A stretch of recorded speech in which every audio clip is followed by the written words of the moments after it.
더 배움 강추린 한국사 약속의 이름 최승건입니다. 자, 지난 시간에 이어서 우리가 이제 문제 10번부터 끝까지 한번 풀어보도록 하겠습니다. 자, 준비됐죠? 여러분들 문제 풀어보셨죠? 자, 그러면 10번부터 보기는 일제가 제정한 법령의 일부다. 가나에 대한 설명으로 옳지 않은 것은 2018년도에도 이 문제가 나왔죠. 그러니까 문제가 이게 반복이 돼요. 반복이 됨을 여러분들 아마 느끼실 겁니다. 태영은 수영자를 평판 위에 엎드리게 하고 그 자의 양팔을 좌우로 벌리게 하여 평판에 묶고 양다리도 같이 묶은 후에 볼기 부분을 노출시켜. 그러니까 이게 옷을 벗긴다는 얘기죠. 옷을 벗겨가지고 때리는 거예요. 때리는 거. 얼마나 아프겠어요? 곤장이죠, 곤장. 그러니까 이렇게 곤장 틀이 이렇게 있잖아요. 곤장 틀이. 사람이 이제 여기 엎어져 있는 거예요. 팔 이렇게 하고 다리 이렇게 돼 있고 엉덩이 이제 바지 내려가지고 엉덩이가 이렇게 돼 있다는 거죠. 여길 때리는 거예요. 그래서 옛말에 이런 말이 있어요. 장독 올라 죽었다. 장독 올라 죽었다. 장독이 뭐냐? 이 곤장 맞아가지고 생긴 독을 얘기하는 겁니다. 얼마나 아팠겠어요. 이런 거를 우리 지난 시간에 했지만은 이게 바로 뭐예요? 조선 태영령이다라는 얘기죠. 가는 조선 태형령이죠. 부활을 했어요. 1912년도에. 이 몇 번 문제? 10번 문제죠. 네. 자, 나가보겠습니다. 정부는 전시의 국가 총동원상 필요할 때는 칙령이 정하는 바에 따라 제국 신민을 징용하여 총동원 업무에 종사하게 한다. 이것도 지난 시간에 다뤘던 거죠. 일제가 했던 국가 총동원령 해도 되고 총동원령 법 해도 됩니다. 1938년도에. 요 바로 전해에 뭐가 있었어요? 중일전쟁이 있었다고 얘기했습니다. 자, 1번 일제의 헌병경찰이 집행했다. 자, 요거는 말이에요. 이 문제는 조금 약간 제가 지난 시간에 비해서 설명을 디테일하게 들어가도록 하겠습니다. 우리가 일제 통치 기간을 횟수로 따지면 총 36년이라고 해요. 1910년부터 언제까지? 1945년까지. 그런데 통치 기간이 나눠집니다. 나눠져요. 통치 방법이. 이렇게 한번 나눠지고 이렇게 한번 나눠져요. 1919년을 기점으로 해서 나눠지게 되고요. 자, 그 다음에 1937년 요때 그래서 우리가 1930년대 이후라고 이렇게 봐줘요. 그러면 어떻게 나눠지느냐? 요때는 우리나라 주권을 침해한 지 얼마 안 됐기 때문에 무조건 무식하게 합니다. 그래서 무단 통치. 다른 말로는 헌병이 일반 경찰 역할까지 한다 해서 헌병 경찰 통치예요. 그러니까 이 헌병은 이제 군인들 잡아가는 경찰이잖아요. 그래서 MP라고 하잖아요. MP. 밀리터리 폴리스. 그러니까 이 무시무시한 헌병이 일반인 사람들까지. 그래서 무단 통치입니다. 아무것도 못하게 해요. 그냥 무조건 잘못하면 때리고. 요 기간이에요. 근데 1919년도에 뭐가 일어나죠? 3.1운동이 일어나요. 일본인들이 깜짝 놀라는 거죠. 와, 조선 사람들 이렇게 강압적으로 억압하면서 하면 안 되겠구나. 좀 부드럽게 해줘야 되겠다. 해가지고 이른바 문화통치, 1920년대를 문화통치. 그러면서 뒤에서 살살 이간질 시키죠. 그래서 민족 분열 통치라고 불러요. 어쨌거나 우리나라 사람들은 요 기간 동안이 제일 그래도 숨통이 트여요. 숨통이 트여요. 그래서 국내에서 폐간됐던 신문들이 이제 다시 발간되고, 뭐 동아일보라든가 또 그 다음에 조선일보라든가 이때의 실력 양성 운동, 우리 거 우리가 만든 거 우리가 쓰자, 물산 장려 운동, 우리의 소중한 인재도 우리가 교육시키자, 밀립대학 설립 운동, 또 60만세 운동, 광주 학생 항일 운동, 이런 것들이 요때 20년대에 나타나게 되는 겁니다. 그러면서 30년대 들어오게 되면서 일본인들이 전쟁을 많이 하죠. 그래서 전쟁을 할 때에 우리나라 사람들을 지네들이 만들어 놓은 전쟁에 끌어가기 위해서 우리나라 사람은 뭘로 만드는 거예요? 일본 사람 만들어 버리는 거예요. 민족 말살 정치. 그러면서 우리나라를 뭘로 하는 겁니까? 전쟁을 수행하기 위한 기지로 삼는 거예요. 병참 기지화다라는 얘기입니다. 왜 이렇게 됐는지 여러분들이 약간의 느낌은 갖고 가셔야 되는 거예요. 갖고 가셔야 되는 거예요. 여기에서 이제 문제가 어렵게 나오게 되면은 요때 우리가 뭐 했니? 물어볼 수 있어요. 감이 없으면은 막 헷갈려요. 막 헷갈려요. 절대 국사를 외워서 해결해야 되겠다 생각은 버리세요. 그거 안 버리면 여러분들 아무리 공부해도 한국사에서 좋은 점수 안 나옵니다. 진짜예요, 진짜. 네. 자, 1번 가. 일제 헌병 경찰이 집행되었다. 가. 요식이죠? 여기죠, 여기. 그 헌병 경찰 조치 맞는 얘기고. 가. 조선이 일본이 구빈 없이 적용됐다. 일본 사람은 안 때린다라고 그랬죠. 제가 지난 시간에 설명드렸죠. 얘 틀렸고. 나. 동아일보, 조선일보 등 강제 폐간으로 이어졌다. 조선일보, 동아일보 요때에 만들어졌습니다. 폐간은 요때 다 됐는데 신문들이 언론, 출판, 집회, 결사 10년대에 안 됐거든요. 근데 조선일보, 동아일보는 이때 있었던 신문이 아니에요. 4. 나. 인력뿐만 아니라 물자까지도 수탈의 대상으로 삼았다. 나. 인력뿐만 아니라 물자까지도 수탈의 대상으로. 그렇죠? 인력뿐만 아니라 물자까지도 수탈의 대상으로 삼았다. 그렇습니다. 자, 그렇다면 나. 조선일보, 동아일보 강제폐간 나군요. 여기 강제폐간 나. 그렇죠? 강제폐간이 아니죠. 요 강제폐간 되려면 어떻게 해야 돼요? 다로 해. 요기간으로 해야 되죠. 요기간. 요기간이 없네. 요기간이 나네. 요기간이 나네. 그쵸? 예, 요기간이 납니다. 요기간이 나요. 그래서 정답은 몇 번이 되는 겁니까? 가가 정답이 된다라는 겁니다. 가가 2번이 정답이 된다라는 거예요. 이거 잘 알아두시기 바랍니다. 자, 그 다음에 이제 11번 보겠습니다. 11번. 다음 운동이 추진된 시기의 활동으로 옳지 않은 것은 국채 1,300만 원은 바로 우리 대한의 존망에 직결된 것이다. 갚으면 나라가 존재하고 갚지 못하면 나라가 망하는 것은 대세가 반드시 그렇게 이르는 것이다. 2천만이 3개월 동안 담배를 끊고 그 대금으로 1인마다 한 사람마다 20전씩 징수하면 1,300만 원이 될 수 있다. 우리 2천만 동포 중에 애국사상을 가진 이는 기어이 이를 실시해서 삼천리 강토를 유지하게 되기를 바란다. 이게 있습니다. 11번. 이게 뭐예요? 국채보상운동. 국가가 지은 빚을 갚자라는 겁니다. 몇 년도에? 1907년도에. 일본한테 지은 빚을. 일본 애들이 우리 필요 없다. 그래도 억지로 막 꽂았죠. 경제적으로 구속하기 위해서. 우리나라 역사 정말 대단해요. 정부의 무능을 아무거나 어떤 정부로부터 혜택을 받은 바가 없는 일반 이 시민들, 백성들이 결국에 국가적인 위기 상황에 들고 일어난다는 거죠. 이것이 우리나라 역사가 다른 나라의 역사하고 정말 차별화되는 가장 큰 부분입니다. 예, 국제보상운동. 1997년도에 IMF가 터졌을 때 국제통화기금이죠. 이것이 생겼을 때에 우리나라가 무엇을 했어요? 금모으기 운동을 막 했죠. 이하고 굉장히 좀 비슷해요. 그래서 이것을 막 하려고 하는데 대구에서 시작됐어요. 이 돈 모으자 했기 때문에 돈과 관련된 사람이요. 서상 돈 대구에서 시작됐어요. 딱 해가지고 이제 돈이 막 모여요. 막 여자들은 뭐 돈이 없으니까 뭐 비녀 이런 거 막 하고 담배 피는 사람 담배 안 피고 뭐 술도 잘 안 먹고 막 그런 걸로 이렇게 막 모금하고 막 전국적인 규모로 번져나갑니다. 이 운동을 또 누가 대한매일신보라고 해가지고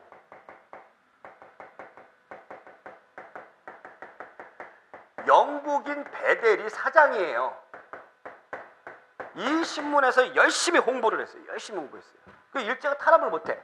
영국인이다 보니까. 번져나가는데 흐지부지에서 끝나요. 왜 흐지부지에서 끝나요? 일본 애들이 이 이상한 소문을 퍼뜨립니다. 서상동, 양기탁 등이 이 돈을 받아가지고 지들이 써먹더라. 이런 식으로 헛된 소문을 퍼뜨려가지고 흐지부지 끝나게 된다라는 얘기죠. 자, 옳지 않은 것 1번 관민공동회를 개최하고 헌의 6조를 채택했다. 자, 관민공동회는 뭐냐? 여러분들 독립협회 기억나시죠? 독립협회에서 실시했던 뭐예요? 토론회입니다. 토론회. 토론회가 두 개가 있습니다. 만민공동회, 관민공동회. 관민공동회는 이 관리들과 그 다음에 일반 그 시민들이 모여가지고 토론을 하는 거예요. 토론은 종로에서밖에 안 해요. 여기서 토론합니다. 여기에서 뭐를 하느냐? 국왕에게, 당시 대한제국의 황제였던 고종에게 헌이 6조 바친다 해가지고 헌이 6조 6개의 조항을 바칩니다. 이렇게 해주십시오. 황제 폐하. 1898년도에 황제 폐하. 이렇게 해주시면 국가가 부자가 될 거예요. 근데 독립협회 인사들이 거의 개화파 인사들이거든요. 개화파. 이 개화파들은 어느 나라를 좋아했냐면, 어느 나라를 모델로 삼는 걸 좋아했냐면 일본이 모델이었어요. 그러니까 여러분들 이게 친일파하고 요 개화파하고 구분해야 돼요. 일본의 시스템을 좋아했던 것이 일본을 좋아했던 게 아니에요. 그럼 일본의 어떤 시스템? 왕은 있는데 왕은 허수아비죠. 그러한 정치제를 우리가 뭐라고 불러요? 입헌군주제라고 불러요. 입헌군주제. 그럼 뭐가 정치하는 거예요? 법이 정치하는 거예요. 왕은 있는데. 그 법이 있으면 법 만드는 기구가 있어야 되겠죠. 그 기구가 뭐예요? 의회예요. 국회예요. 그래서 국민주권의 원리를 처음으로 주장했던 것이 바로 독립운동입니다. 대단한 거죠. 네. 옳지 않은 거 전혀 관계없죠. 이거는 보기 1번은. 예. 전혀 관계없어요. 자, 그 다음에 군대 해산이 발발한 의병투쟁. 군대 해산. 1907년도에 이른바 그 한신협약 해가지고 군대 해산 시켜버리거든요. 이때에 해산된 군인이 다시 모여서 지들이 군대를 만들어. 그것이 바로 정미의병입니다. 정미의병이에요. 대단하죠. 자, 그 다음에 자강의 계열과 천도계 간부들이 대한협회. 이 대한협회는 약간 그 친일, 어용으로 변질이 돼요. 자, 요것도 요 시즌에 있었던 것이고요. 신교육 보급을 위한 사립학교들이 전국적으로 설립됩니다. 신교육, 사립학교들. 우리가 지난 시간에 봤던 대표적으로 신민회가 1907년도에 설립이 되잖아요. 대성학교, 오산학교. 또 요 당시에 많이 세워지는 또 선교사들이 또 많이 학교들 많이 세우죠. 자, 그래서 요 문제의 정답은 옳지 않은 것, 정답 1번 되겠습니다. 자, 그 다음 12번 문제. 가, 나 시기에 있었던 사실만을 보기 위해서 모두 고른 것은 가, 백제는 개국 이래로 문자로 사적을 기록함이 없더니, 그러니까 사적이라는 건 역사죠, 역사. 예, 12문제. 역사를 기록함이 없더니 이에 이르러 박사 고응을 얻어 비로소 서기를 갖게 됐다. 자, 고응, 서기. 지난 시간에도 나왔던 거죠. 예, 고응의 서기. 이거 어느 왕 때일까요? 근초고 왕이에요. 370년. 자, 여러분들 요 때가 근초고 왕, 요 때 4세기 때가 백제가 제일 잘 나갈 때죠. 제일 잘 나갈 때예요. 한강 유역을 차지하면 물론이고 황해도 지방까지 영토를 확장을 하고 고구려의 고구 원앙을 죽이고, 그럼에도 모자라가지고 일본, 중국, 일본의 규슈 지방, 중국의 산두, 요서 지방까지 다 점령을 했던 대단한 임금입니다. 대단한 임금입니다. 와, 멋져요, 멋져. 여러분들 이 역사는요, 잘 나갈 때 씁니다. 잘 나갈 때. 잘 나갈 때. 왜 써요? 우리 잘했다, 우리 멋있다라는 것을 뽐내기 위해서 씁니다. 자, 그 다음에 나. 대학박사 이문진에게 명하여 고사를 축약하여 신집 5권을 만들었다. 이문진이 뭐냐? 신집 5권. 이건 600년도에 고구려 거죠. 영량왕 때에 만들었던 역사책입니다. 원래 6이 100권이라는 고구려의 역사책 100권이나 있었는데 이게 너무 많죠. 그걸 추려가지고 5권으로 만든 거예요. 그 다음에 신라 진흥왕 때 거칠부를 시켜가지고 국사라는 역사책을 만들어요. 진흥왕 때도 잘 나갈 때도 되죠. 근데 이 모든 삼국의 역사책이 지금까지 전해지지 않는다라는 겁니다. 않는다. 자, 그럼 이것을 바탕으로 해서 문제를 풀어보겠습니다. 가나시기. 그럼 요 때와 요 때 요 사이에 있었던 시기 골라라. 백제가 수도를 웅진에서 사비로 옮겼다. 언제 옮겼어요?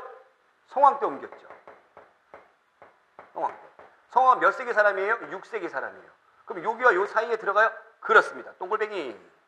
아싸. 니은. 고구려가 당해 침략에 대비해 천리장성을 샀다. 천리사상은 당의 침략을 대비해서 수나라를 물리치고 당나라가 들어왔어요. 수나라 살수대체 몇 년도라고 그랬어요? 1, 6, 1, 2. 이거는 연도가 너무 쉬워요. 600년대 1, 2. 당나라 침략할 때는 뭐예요? 4, 5. 1, 2, 4, 5. 그죠? 천리장성을 쌓았다. 647년도에 천리장성은 완성이 됩니다. 완성. 자, 그 다음에 디귿. 신라가 대가해를 정벌하여 낙동강 서쪽을 장악했다. 대가해를 정복했다. 신라에 제일 잘 나갔던 왕, 진흥왕이죠. 6세기 때 사람이에요. 6세기 때. 역시 6세기 때 사람. 562년도. 연도 그러니까 외울 필요가 없어요. 저는 자세하게 해설을 했지만 연도 외울 필요가 없어요. 고구려가 옥저와 동해를 정복하고 동해안으로 진출했다. 옥저를 정복했다. 동해를 정복했다. 고구려가. 이건 일도 아니에요. 이건 뭐 나약한 나라들인데. 이게 1세기 때의 고구려의 태조왕입니다. 태조왕. 그럼 얘 해당 안 하죠? 얘 해당 안 하죠? 그럼 뭐 해당돼요? 요거하고 요것만 해당되는 거죠?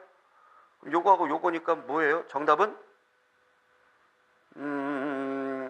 가만히 있어보자. 가나 시기에 있었던 사실을 골라라.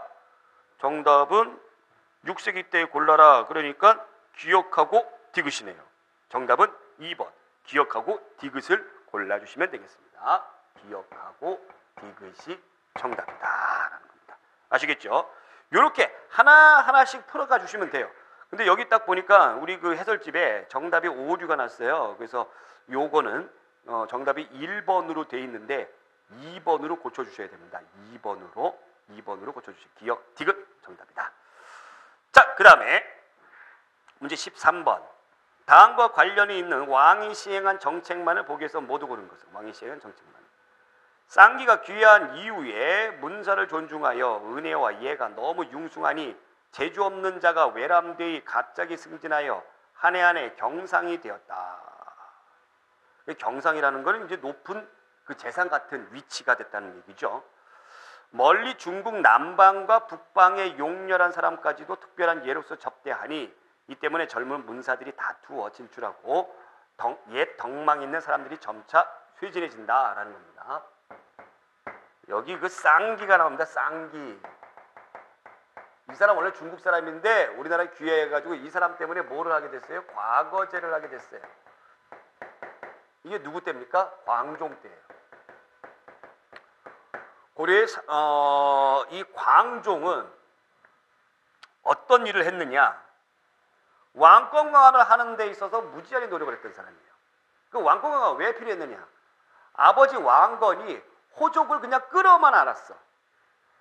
끌어만 안다 보고 호족 융합책을 하기 위해서 호족의 딸들하고 결혼을 했는데 무려 그 딸들이 29명이야. 왕건 때는 아무런 이상이 없었는데 왕건이 딱 죽고 나서 서로 왕 되려고 왕이 다툼이 일어나게 되는 거죠. 그래서 광종이 임금이 돼가지고 이 호족들 세력을 제거하는데 왕권 강화하는데 엄청나게 노력을 합니다. 과거를 실시하고요. 노비앙건법이라고 해가지고 이 노비들을 풀어줘요. 억울한 사회나 노비된 것을 풀어줘요. 그러니까 호족들의 경제적 군사적 기반을 잘라버리겠다는 얘기죠. 또 관리가 되고 싶으면 나한테 잘 보여라 라는 거예요. 과거제는. 그러다 보니까 광종이 죽고 나서 이 제도가 이 귀족들이 싫었던 거예요. 그래서 이 글을 보면은 광종을 비판하는 글이죠. 예. 그 광종의 업적, 승과 제도. 고려시대의 과거 제도, 승과 과거. 그쵸? 예, 스님들 뽑는 시험이에요. 기억, 맞는 얘기고. 개정전식과는 후에 목종 때 합니다. 전식과라는 관리들에게 주는 토지 제도인데 이것이 계속 바뀌어요. 맨 처음에 이제 뭐 전식과라고 딱 했는데 그것이 이제 바뀌어. 그래서 뭐 시정전식과 시정했어요. 그 다음에 또 바뀌어. 그래서 개정하는 거예요. 개정. 그 다음에 나중에는 경정. 아예 딱 이제 더 이상 안 바뀌어. 경정전식과. 나중에 더 이 부분에 대해서는 자세하게 공부하도록 하겠습니다. 광덕, 준풍 등의 연호를 사용했다. 왕권이 강화가 되니까 연호까지 사용할 수가 있었던 것이죠. 자, 그러면 연호라는 게 뭐냐? 연호의 연자가 이렇게 써요. 어떤 해를 기념하기 위해서 붙여지는 이름이에요. 예를 들어서 2002년 우리나라에 큰 행사 있죠. 뭐가 있습니까? 월드컵이 있어요. 그럼 2002년이라는 거 말고 여기에 이름을 붙여줘요. 별명 붙여줘요. 연호를 붙여줘요. 월드컵의 해. 그럼 2002년은 월드컵의 해 원년. 그 다음은 월드컵의 해 2년. 그 다음은 월드컵의 해 3년. 이런 식으로 붙여지는 게 연호입니다. 근데 이 연호는 어디만 사용했냐면 중국만 사용합니다. 황제가 있는 나라만 사용해요. 그럼 그 주변국은 중국이 사용하는 연호를 그대로 쫓아해야 돼요. 근데 독자적으로 연호를 했다라는 건 곧 무엇을 의미하느냐? 우리 얘네들이랑 대등하다라는 거예요. 대등하다. 우리 너희랑 대등해. 뭐 하는 거예요. 그러려면 어떻게 돼요? 나라의 힘이 강해야 돼요. 왕권이 강해야 돼요. 광종 때는 왕권이 강했기 때문에 연호를 사용할 수가 있었습니다. 그래서 연호를 사용했던 임금들을 보게 되면은 고구려도 마찬가지고 뭐 광개도 대왕이라든가 신라의 뭐 진흥왕이라든가 왕권이 무지하게 강했을 때 연호를 사용했던 것이죠. 자, 그래서 맞는 얘기고요. 그 다음에 리을, 경학 박사, 의학 박사, 지방 파견했어요. 박사들을 지방 파견했어요. 이 박사는 뭐예요? 학자죠. 학자는 곧 뭐예요? 관리죠. 얘네들을 지방에 파견했다라는 거는 지방관을 파견했다라는 거예요. 자, 지방관을 최초로 파견했던 사람은 바로 누구냐? 누굴까요? 성종입니다. 이 이름에 붙여지는 뭐 성종, 광종 이런 이름들이 임금이 죽고 나서 붙여진다 해서 시호, 묘호라고 부릅니다. 근데 이거는 중국이나 우리나 똑같이 비슷한 성격이 있어요. 그래서 왕권이 강했던 사람에게 붙여지는 거는 뭐 무왕, 광종, 태종.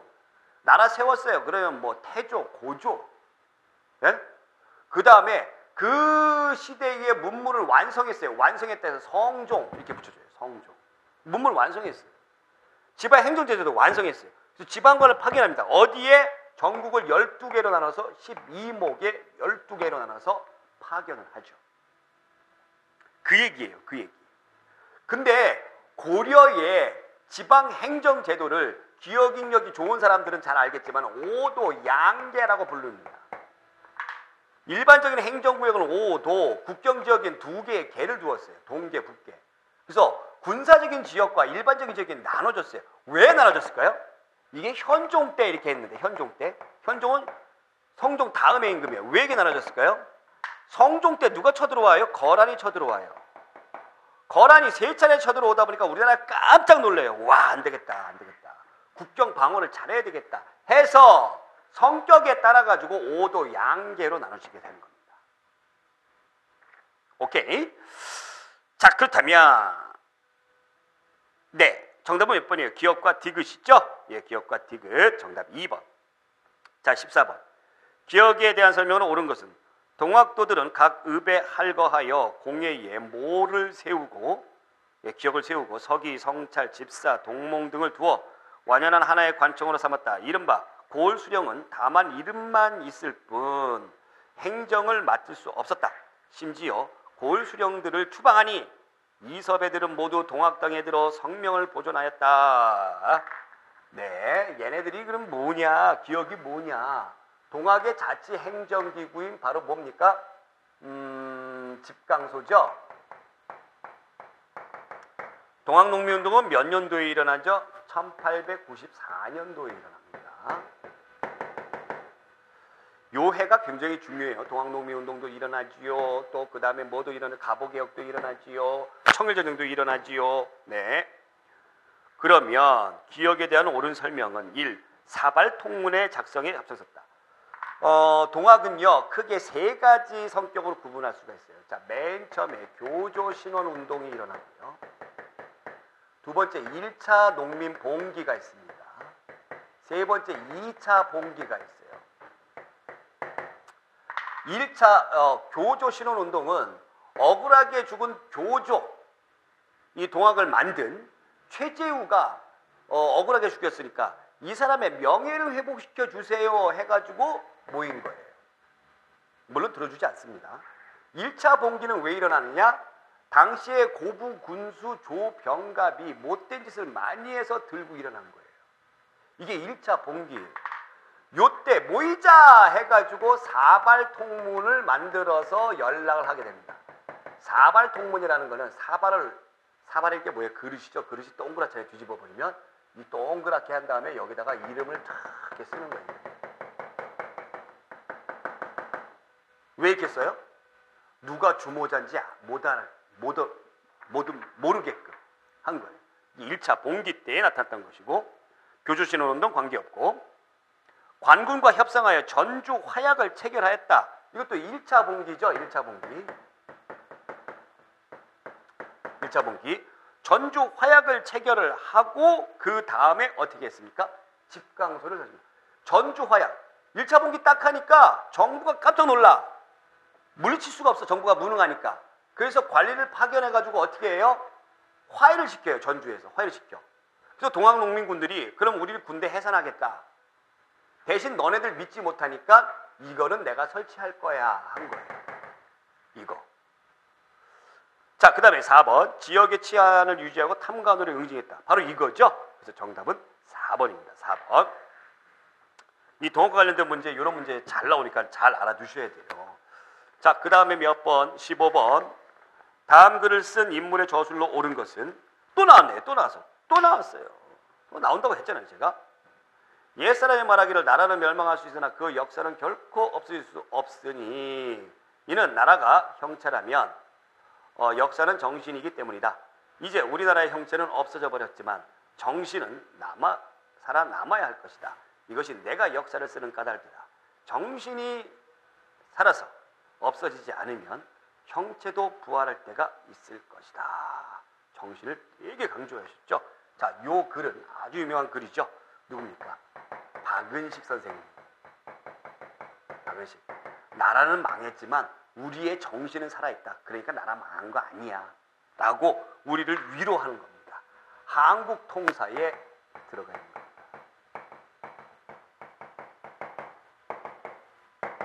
이게 역사를 공부해 전공을 했던 사람들은 반드시 봐야 되는 전공 서적이에요. 이분이 했던 것 중에 이제 그 유명한 것이 한국 독립운동 지열사. 우리가 지난번에 요거 다뤘었잖아요. 언제부터 언제까지? 갑신정변부터 3.1운동까지. 자, 그래서 정답은 일단 3번이고 1번 조선사 연구초는 신채호 선생님. 그 다음에 2번에 조선사회 경제사. 조선사회 경제사 잠깐 볼게요. 조선사회 경제사. 이 당시에 경제에 대해서 잘 다루지는 않는데 조선사회 경제사다. 경제사. 이 백남원 선생님이 조선사회 경제사가 바로 뭐냐면 마르크스 유물론과 관련된 겁니다. 유물론. 마르크스는 누구죠? 아주 유명한 사람인데 이 사회주의, 공산주의 이론을 만들었던 유태인이죠. 네. 이 사람으로 인해서 공산주의가 나타나게 된 건데 이 사람은 계급 투쟁을 봤어요. 역사를 계급의 투쟁. 그래서 가진 자의 계급, 그러니까 부르주아, 유상계급과 못 가진 자 프롤레타리아의 계급 투쟁. 결국에는 프롤레타리아가 들고 일어나서 가진 자들 세상을 무너뜨려 버립니다. 그러면서 인류적인 평등한 사회가 열리게 될 것이다. 그러면서 역사는 유물론이라고 그랬어요. 유물. 물질에 의해서 역사가 변화가 됐다라고 주장을 했습니다. 그런데 왜 이런 것을 백남원 선생님이 이 마르크스 유물론에 있어서 우리나라 역사를 이렇게 정리를 했느냐. 일본 애들이 우리나라 역사를 폄하하기 위해서 식민사관을 강조해요. 식민사관을 강조하면서 우리나라 역사는 멈춰있다. 정체론. 우리나라 역사는 남에 의해서 움직인다. 타율성론. 이런 것을 강조합니다. 백남원 선생님은 이 역사를 쓰면서 무슨 소리냐. 우리나라 역사를 쭉 보니까 마르크스가 쓴 이런 것도 딱 놓고 봤을 때 세계 역사가 물질에 의해서 이렇게 변하고 저렇게 변하고 하는데 우리나라도 역시 마찬가지로 가만히 있는 것이 아니라 물질에 의해서 이렇게 변화가 됐다. 그러면서 대표적인 것으로 조선 전기와 조선 후기의 변화가 거기에 예로 들어갈 수 있겠죠. 그 다음에 남이 시켜서 한 것이 아니라 우리가 자율적으로 한 것이다. 자율성으로 반박을 하게 됐죠. 백남원 선생님이 아주 유명한 이야기입니다. 그 다음에 5천년간 조선의 얼을 강조했던 사람 바로 정인보 선생님이고요. 그래서 정답은 3번. 자, 16번. 16번은 이제 이쪽에다가 제가 한번 해볼게요. 16번. 네. 보기에 사진 시기 순서대로. 또 시기 순서 또 나오죠? 네, 또 나옵니다. 자꾸만 나와요. 어쩔 수가 없어요. 화통도감을 설치하여 화약과 화포를 제작했다. 화통도감. 화통도감. 도감. 번호 써주고. 16번. 그 다음에 니은 훈련도감을 설치하고 소급법에 따라 지방군을 펼쳤다. 훈련도감. 그 다음에 디귿 부산포, 제포, 연포도 3포를 개항했다. 3포를 개항했다. 3포. 누구한테? 일본 애들한테. 그 다음에 리을 중앙에서 파견되는 장수로 하여금 방어 지역의 병력을 지휘하게 하는 재승방략 체제. 아마 요거는 공부를 안 하셨던 분들 같은 경우는 못 보실 거예요. 화통도감은 고려 말에 최무선이 만든 화약을 만들어낸 기구예요. 화약. 이 화약을 전 세계에서 우리나라가 2번째로 발명을 합니다. 중국이 첫 번째고. 그러니까 우리 중국에 가서 가져온 것처럼 우리가 발명한 거예요. 자, 그 다음에 훈련도감은 임진왜란 때 임진왜란이 딱 일어났어요. 근데 이 일본 애들이 아주 희한한 무기를 가지고 들어와요. 바로 그게 뭐예요? 조총이에요. 그래서 우리도 저런 걸 사용하는 부대를 만들어야 되겠다. 그래서 그런 부대들을 훈련을 시키는 겁니다. 포수, 사수, 살수. 포수는 뭐예요? 총 쏘고 대포 쏘고. 사수는 뭐예요? 사수는 화살 쏘고. 살수는 뭐예요? 칼 쓰고 창 쓰고 이런 것들. 자, 그 다음에 일본에 삼포를 제항했어요. 이거는 세종 때 했던 건데 왜 했냐면 세종 때 이종무를 시켜서 스시마를 정벌하게끔 합니다. 그래서 정벌하고 오죠. 얘네들이 이제 우리한테 깜짝 놀라다 보니까 싹싹 비는 거예요. 제발 좀 우리랑 무역을 좀 하게끔 해주세요. 우리 약탈 이런 거 안 할게요. 제발 부탁이에요. 싹싹 빌어가지고 그러면 너네들 부산, 그 다음에 여기 제포, 진해입니다. 진해. 그 다음에 연포, 울산 여기만 와. 다른 데 오면은 죽여버릴 거야. 이게 바로 삼포개항이에요. 그 다음에 리을 중앙에서 파견되는 장수로 하여금 방어 지역의 병력을 지휘하게끔 했다. 이게 중종 때인데 재승방략 체제인데 중종 때 이게 왜 있냐면 이게 원인인데요. 삼포개항을 딱 하다 보니까 여기만 하다 보니까 일본 애들이 답답해 못 사겠어. 그래서 이 지역의 바탕으로서 위놈들이 들고 일어납니다.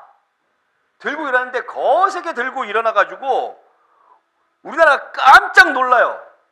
자, 이때에 우리나라의 방어 체제는 제가 내용 정리할 때는 자세히 다루니까 그거 꼭 보셔야 돼요. 우리나라의 방어 체제는 세종의 아들인 세조가 뭐를 했냐면 진관 체제를 했었어요. 진관 체제. 진관 체제냐면 진이에요. 진을 쳐라 그러잖아요. 진. 군사 기지예요. 군사 기지. 지역별로 군사 기지를 두는 겁니다. 지역별로. 그러니까 쉽게 말하면 지역 방어라고 보면 돼요. 지역 방어. 자, 그러면 예를 들어 볼게요.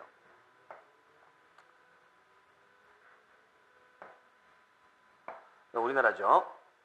그럼 여기 이제 뭐 이렇게 있고 여기 이제 뭐 강원도 있고 여기 이제 뭐 이렇게 있고 여기 경상도 있고 여기 이제 뭐 충청도, 경상도 이게 하나니까 전라도 이렇게 있잖아요. 도가 있으면 여기 이제 또 군이 또 이렇게 뭐 달달달달달 있겠죠. 군들이. 그럼 여기 이제 군수들이 파견되죠. 그럼 군수가 자기 동네에 군사령관이야. 자, 그럼 외적이 쳐들어옵니다. 외적이 쫙 쳐들어와요. 그러면 여기 요 동네에 쳐들어와. 요 동네는 어찌됐건 내가 사수해야 돼. 내가 무조건 사수해야 돼. 다른 동네는 뭐 하고 있어? 가만히 있어도 돼. 가만히 있어도 돼. 가만히 있어. 야, 옆 동네에 외놈들이 쳐들어왔대. 그랬대? 그럼 나도 준비를 해야 되겠구나. 도와주지 않아요. 사수해야 돼. 여기 무너졌어. 여기 또 가. 여기도 무너져. 이것이 진관체제입니다. 그래서 이래서는 안 되겠다 해서 아까 그때 깜짝 놀랐다고 얘기했죠. 그래서 재승방략으로 바꾸는 거예요. 재승방략. 재승방략은 다 같이 이기자라는 거예요. 다 같이 이기자. 승리, 이기자. 방어하면서 이기자라는 거예요. 그럼 어떻게 다 같이 이겨? 여기에 이제 외놈들이 쳐들어왔어. 그러면 여기에서 말 타고 막 하는 거야. 말 타고 어디가? 여기 가. 외놈들이 쳐들어왔어요. 그러면 조정에서 그래 유능한 장수 한 명을 딱 임명해. 이 장수가 쫙 내려갑니다. 쫙 내려가면서 여기 있는 부대들을 쟤 데리고 내려가. 그러면서 여기에 있는 애들을 어떻게 해? 초토화시켜. 이것이 재승방략 체제예요. 괜찮죠? 괜찮습니다. 괜찮은 체제예요. 방어 체제예요. 재승방략 체제를 딱 했는데 문제는 뭐가 있냐면 이 이후에 이임진왜란이 일어났어요. 이임진왜란이 딱 일어나가지고 삽시간에 이제 외놈들이 들고 옵니다. 그래서 당시 임금인 선조가 재승방략 체제에 의해서 총사령관 누구를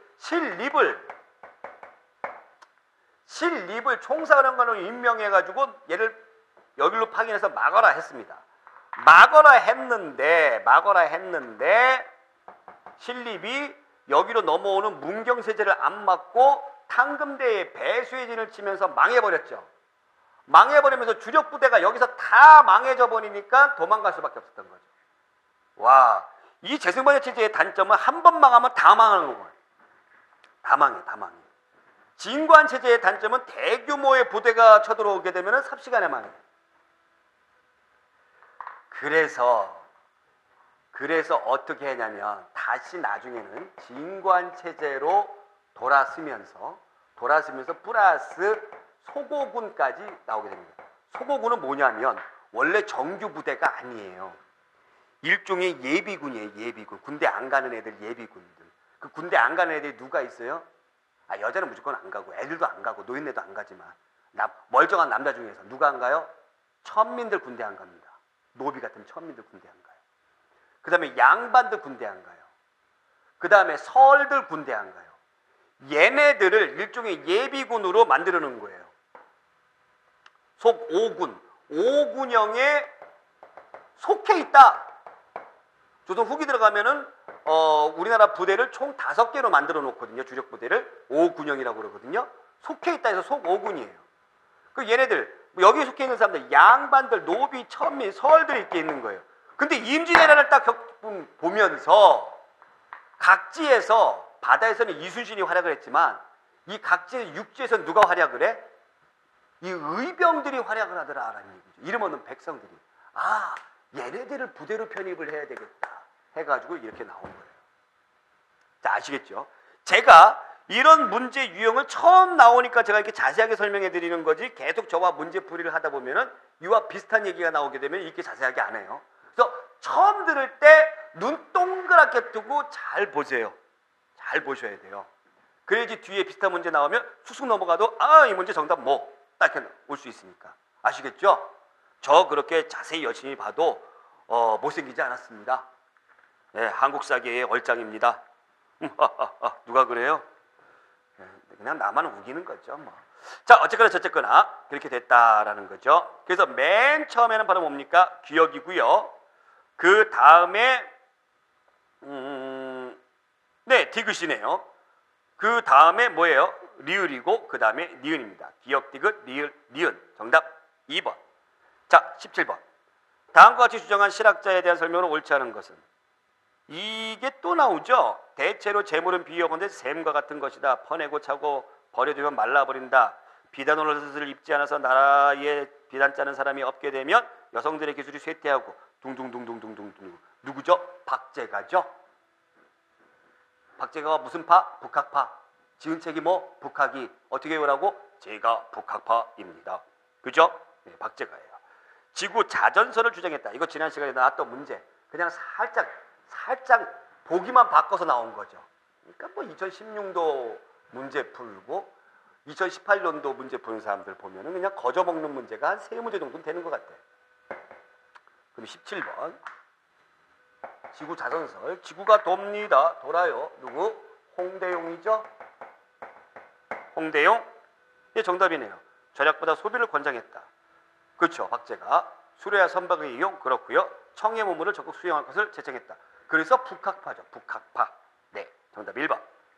자, 18번 문제.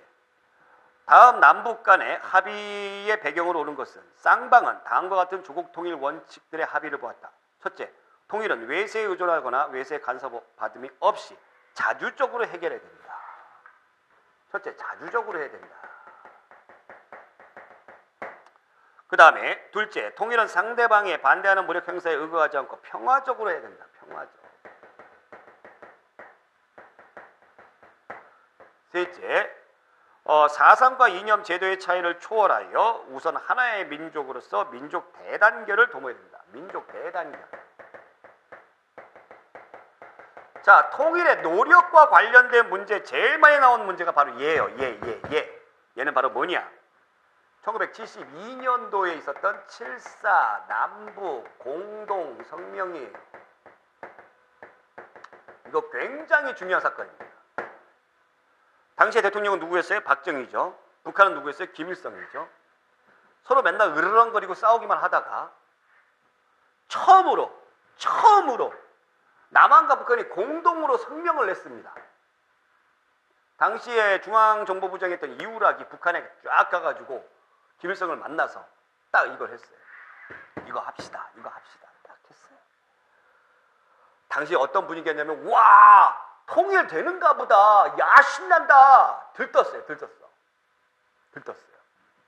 근데 얘가 비난을 받아요. 왜 비난을 받아요? 72년도 3개월 있다가 10월에 이른바 10월 유신이라고 해가지고 초황제적인 대통령으로 법을 바꿔요. 독재죠, 독재. 그것을 무마하기 위해서 분위기를 이렇게 만들어 놓은 것이 아니냐라는 거예요. 그럼 어찌됐건 간에 남한과 북한이 서로 으르렁거리고 싸우다가 갑자기 만나서 이런 걸 할 수 있었던 배경이 뭐냐라는 겁니다. 배경이 뭐냐? 배경은 바로 데탕트 분위기가 열렸기 때문에. 데탕트라는 말은 화해라는 뜻이에요. 당시에 냉전 시대였어요. 그러니까 소련을 중심으로 한 공산주의, 미국을 중심으로 한 자유주의. 서로 자기 편 이렇게 갈라가지고 얘기도 안 해. 냉전이었어요. 그런데 냉전이었는데 미국의 대통령 닉슨이 어딜 갑니까? 당시에 중국을 방문을 합니다. 그래서 마오쩌둥을 만나요. 1969년도에. 맞나? 이게 뭐 무드가 이렇게 돼버리네? 우리나라 깜짝 놀라죠? 우리나라 그 자유진영의 형님이 미국이 공산주의인 중국을 만났으니까, 야, 이거 어떻게 해야 되나? 그래서 이런 분위기를 타서 이것이 가능해졌다라는 거죠. 또 북한 애들도 우리 둘째 형님 중국이 미 제국주의자 닉슨을 만났어? 이게 뭐야? 이게 가능해졌다는 겁니다. 가능해졌다는 거죠. 그러한 것을 우리 말하고 있는 거죠. 그래서 보기 1번 보겠습니다. 동아시아 대탕트 정세가 조성되었다. 네, 그렇고요. 2번, 남북 간 한반도 비핵화 공동선언. 뭐 이 당시에 북한이 있었겠어요? 핵이 있었겠어요? 그렇죠? 비핵화 공동선언은 1992년도에 있었습니다. 1992년도. 당시 노태우 대통령 때에 1991년도에 노태우 대통령이 이것하고 똑같은 것, 7.4 남북 공동성명하고 똑같은 걸 발표해요. 이게 바로 남북 기본 합의서예요. 똑같은 거. 그래서 분위기가 좋아요. 분위기가 좋아서 92년도에 비핵화 선언을 하게 되는 거죠. 그 다음에 정부가 6.23 평화통일 외교정책. 이게 외교정책이 요게 6.23 평화통일 외교정책이 73년도에 있습니다. 73년도. 이거 다음에 73년도에. 이 평화통일 외교정책이 뭐냐면 유엔에 같이 들어가자. 서로 비방하지 말자. 실현되지는 않습니다. 네. 자, 그 다음에 공산권 국가와 수교하는 북방정책. 공산권 국가와 수교한다. 북쪽에는 주로 공산주의가 있었으니까. 북방정책. 이 북방정책의 1980년대 후반부터 1990년대 초반까지 노태우가 대통령을 할 때에 있었던 것인데, 왜 했냐면 80년대 후반에 뭐가 어떤 사건이 있어요? 공산주의가 무너져 버립니다. 공산주의 무너져 버려요. 베를린 장벽이 허물어져서 뭐 동독 서독. 소련이 이제 공산주의 포기하고, 동유럽도 이제 자유화 선언을 막 해버리고. 그러니까 우리가 과거의 공산주의 국가하고 수교를 맺게 될 수 있었던 계기가 됐던 거예요. 그렇죠? 자, 그래서 전혀 관계가 없기 때문에 18번의 정답은 바로 뭡니까? 정답 1번. 데탕트 시대가 조성이 되었다. 사실 이 닉슨의 중국을 방문한 것은 자기가 그 정치적인 위기를 벗어나기 위해서 그랬던 거예요. 그 정치적 위기가 바로 뭐였냐면 베트남 전쟁이었어요. 이 베트남 전쟁에 계속 미국에서 그 반전의 분위기가 높아졌거든요. 그래서 대통령의 인기가 떨어집니다. 계속 떨어져요.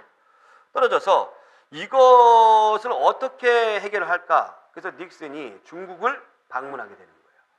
중국을 방문하니까 이 베트남 반전과 관련된 뉴스 잘 안 나오고 무슨 뉴스만 나와? 중국 방문한 뉴스만 나와. 그래서 닉슨의 인기가 갑자기 올라갑니다. 갑자기 막 올라가요. 그래서 닉슨이 재선에 성공하게 돼요. 그런 어떤 정치적 쇼가 있었던 것이죠. 그래서 정답은 1번. 자, 이렇게 해서 2016년까지 기출문제 풀어봤습니다. 자, 이러한 여세를 우리가 또 모아서 다음 시간에 그 전해에 실시됐던 기출문제를 풀어보도록 하겠습니다. 오늘 여기까지. 고맙습니다.